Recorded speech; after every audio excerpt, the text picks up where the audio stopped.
Now is the winter of our discontent made glorious summer by this sun of York, and all the clouds that lowered upon our house in the deep bosom of the ocean buried.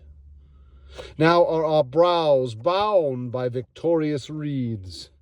our bruised arms hung up for monuments, our stern alarms changed to merry meetings,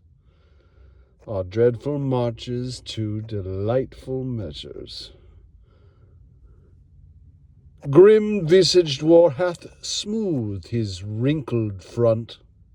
and now, instead of mounting barbed steeds to fright the souls of fearful adversaries, he capers nimbly in a lady's chamber to the lascivious pleasings of a lute.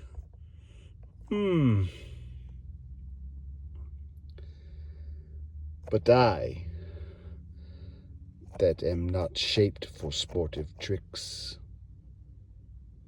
nor made to court an amorous looking-glass, I that am rudely stamped and want love's majesty, to strut before a wanton ambling nymph, I that am curtailed of this fair proportion, cheated of feature by dissembling nature, deformed, unfinished, sent before my time into this breathing world, scarce half made up,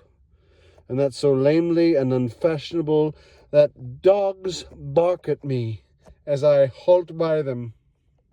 Woof. Why, I, in this weak and piping time of peace,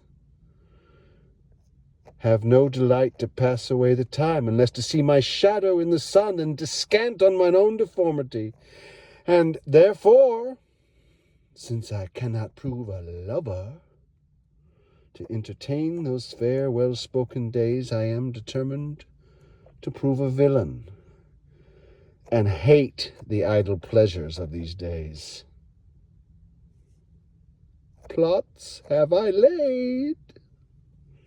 inductions dangerous, by drunken prophecies, libels, and dreams, to set my brother Clarence and the king to deadly hate the one against the other.